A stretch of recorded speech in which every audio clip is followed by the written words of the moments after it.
Okay, now, I know this review is a few weeks late, so I'm finally gonna give in on my thoughts on Hotel Transylvania 4, well, Hotel Transylvania Transfromania, and I really needed to think about what I'm about to say here. And of course, last week I saw, the newest Ice Age film, and I'll get to that after this video. Um, so Hotel Transylvania 4, and what do I think of the other films? I personally love all of them, including the third one. I don't think the third one deserved as much bashing as it got. In fact, I thought that was the best of them all. And now we got this one, which is kind of better than the third one, in my opinion. And I probably dare say that this is actually the best of the Hotel Transylvania films. It's a great ending to a franchise that a whole lot of people do enjoy. And obviously, from critics' reviews, a lot of people are so mixed about this one as they were on the other ones. Which I totally knew it was gonna happen. But a lot of people noticed that Adam Sandler doesn't do the voice of Dracula in this movie, which I'll talk about in a minute. Right after the story. Alright, so, the basic plot of the film is that Dracula is retiring and wants to give the hotel to Mavis and Johnny, but there's one problem. He doesn't care. He still doesn't care about Johnny. Wait a minute. Didn't we already resolve that in the first film? And you're just doing like this typical bonding story all over again, like in a Goofy movie. Well, I guess if Mitchell's versus the Machines did something like that, did it a million times better, which is still one of the best movies I've ever seen in my life.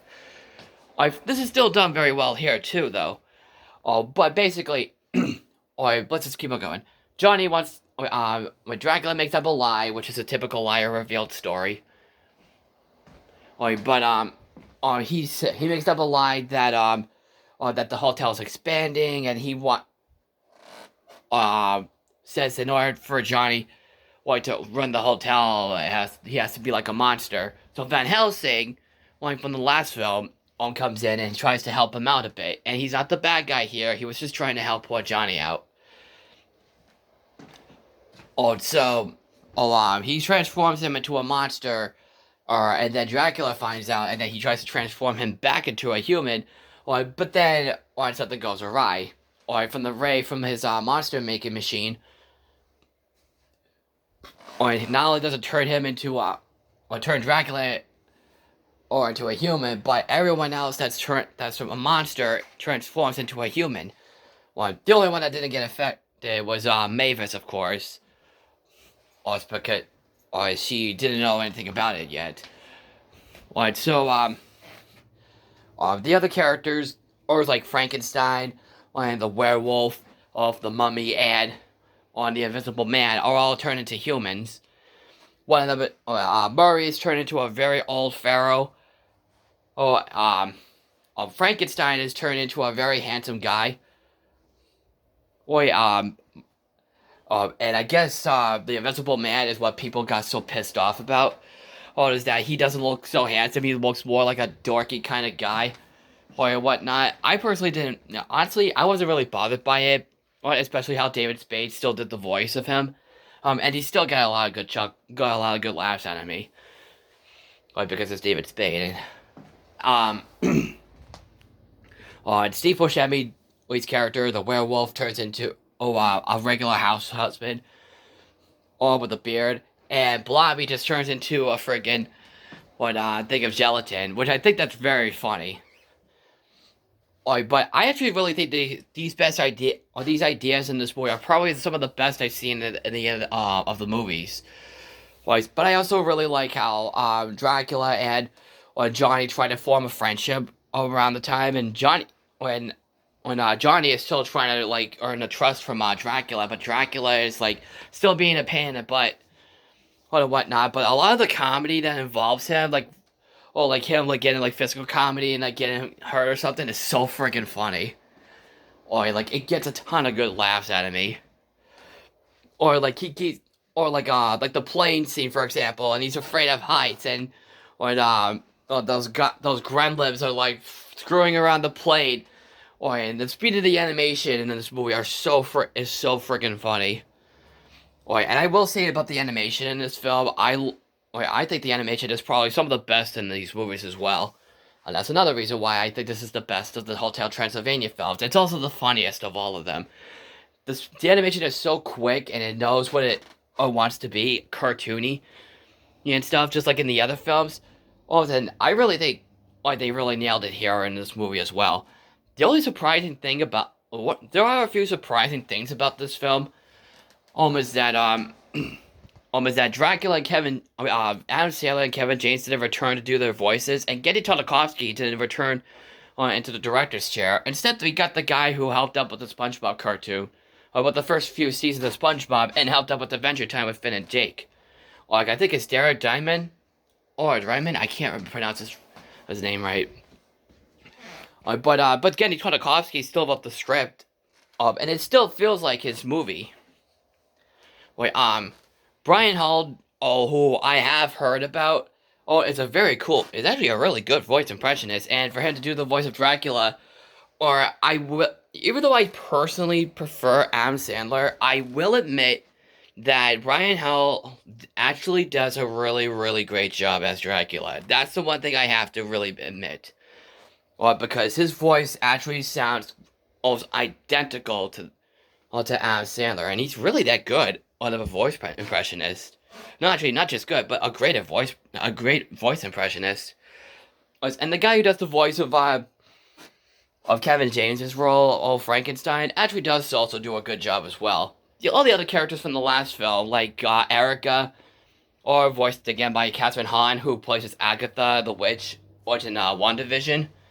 Well, and she still does a good job, and I'm really not gonna lie, she looks a little bit more beautiful in this movie as she was in the last one. I still got a crush on that character. Well, and Mavis, of course, as well. I probably had her prettiest in the movie as well. Well, a lot of people have a crush on Mavis, and I can totally see why. But I also really like Erica, in the movie as well. Well, Fran Drescher is still in the movie as Frankenstein's wife, and she still gets a few chuckles. And I still really think, and honestly, a lot of the time in the movie, I feel so sorry for Johnny because, he's not that approved by Dracula. I never found him to be a bad character. In fact, I honestly still really like the guy. The reason why I personally enjoy Johnny as a character is that he's really kind, and really energetic. A lot of the time, those are the kind of characters I personally don't mind, and I really, because I can be kind and want to be hyperergetic as well. Also, honestly, I really think Johnny is actually a good choice, to run the hotel and stuff. The ending to the film, after the climax, I'm not gonna give away, but it's actually pretty funny. And the way that they were doing it, and the way they were building up to it or something is actually so funny. I don't want to ruin it here. But also when but the resolve of it, it's actually pretty clever. So, they're saying that this is supposed to be the final of the Hotel Transylvania films. And if it is, I'm totally satisfied for what we totally got. So I don't really have any issues with this one as well, and I really feel this is more of a series that gets better and better as time goes on. Originally this was supposed to be a Christmas movie, be like a Nightmare Before Christmas type of movie, but they instead did a different kind of story. But I actually think that's a better idea, and I dare say it's the best idea in any of these Hotel Transylvania films. So, as a fan, I definitely enjoyed this movie a lot. In fact, I actually really love it. And I dare say, I love all the movies. And for this one to be the final one, like Toy Story 4, which I prefer Toy Story 4 more than this was still a really great ending. And not all of these Hotel Transylvania movies are no masterpieces, but they are legit great comedies and great movies in general. So, I honestly recommend this film if you guys are looking for a nice, fun family flick. Again, this is the one you should definitely check out. if you have HBO, no, what do you call it? Amazon Prime Video. So that's it for this review, and I will be reviewing Ice Age 6 right after this one. And if you like what you see here, what did you think of the movie? Comment below, follow me on Twitter and Facebook and Instagram. And I'm the Bostonian Critic, and I will see you in the next video. Take care.